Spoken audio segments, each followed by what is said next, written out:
ఏదైనా కావచ్చండి. అంటే నేనేమంటానంటే ఆయన ఫోకస్ కూటమిని ఎలాగైనా కలిసి ఉండకూడదు అన్నది మనకు కనిపిస్తుంది. అవును, 2024 ఎన్నికల ముందు కూడా చాలా పార్టీలు ప్రయత్నించాయి ఈ కూటమి ఎట్టి పరిస్థితుల్లో కలవకూడదని. కలిస్తే ప్రమాదం ఎవరికి?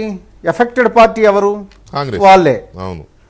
కాబట్టి కలిసి ఉండడం వల్ల నేనేమంటానంటే ఈ వీళ్ళని విడదీసి నేను ఎదుగుదల పొందుతాననే బదులు మీ పార్టీని రీఆర్గనైజ్ చేయండి, పార్టీ పద్ధతిగా పనిచేయండి, మంచి నాయకత్వం పటిమ పెంపొందించండి.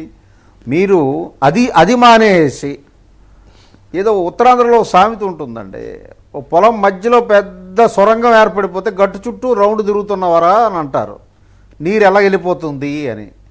సో కాంగ్రెస్ పార్టీ ఆర్గనైజేషన్గా డెమాలిష్ అయిపోయింది ఇక్కడ ఆంధ్రప్రదేశ్లో.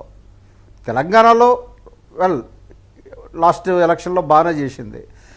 దీన్ని మీరు ఎన్ని చేసినా సరే కూటమికి మధ్యలో అపోహలు అబాండాలు ఏవేవో చేసి మసిపూసి మారాడేకాయ చేసి తలా తోక లేని ఆరోపణలు చేసి ఎన్ని చేసినా సరే నిష్ప్రయోజనం, ఫలితం శూన్యం దయాకర్ గారు. కాబట్టి ప్రధాన కార్యదర్శిగా మీరు తెలంగాణలోనే ఫోకస్ చేయండి, కానీ ఆంధ్రాలో కాంగ్రెస్ లేపడం అన్నది ఇంపాసిబుల్.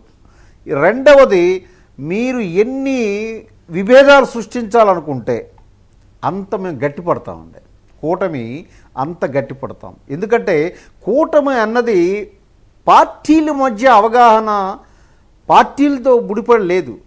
ప్రజలు కోరుకున్నారు, ప్రజలు ఆహ్వానించారు. 93% స్ట్రైక్ రేట్ వచ్చింది. ప్రజలు ఎప్పుడూ ఎలక్షన్స్లో ఎప్పుడూ అంత మెజారిటీలు రాలేదు అని అంటే ఒక సునామీ వచ్చింది. ఈ కూటమిని ఎంత స్వాగతించారంటే ప్రజలు, అది మీరు గమనించాలి. సో మీరేదో ఈ అపోహలతో కూటమిని విచ్ఛిన్నం చేద్దామన్న ఆశ, అది అడియాస, ఆ ప్రయాస అనవసరం. దానివల్ల ఏ రకమైనటువంటి ఉపయోగం మీకు కానీ మీ పార్టీకి కానీ లేదు, రాబోయే తెలంగాణలో ఎన్నికల్లో కానీ దేనికి కూడా ఉపయోగపడదు.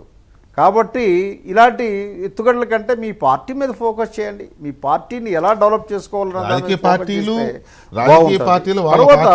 వాళ్ళ పార్టీలు వాళ్ళు స్ట్రెంథెన్ చేసుకుంటూనే ఎదుటి వాళ్ళని వీకెండ్ చేయడానికి ఎత్తుగడలు వేస్తూనే ఉంటాయి. అదేం పెద్ద తప్పు కాదు, కానీ అవి సఫలీకృతం కావు అనేది మీ మాట ఒకటి.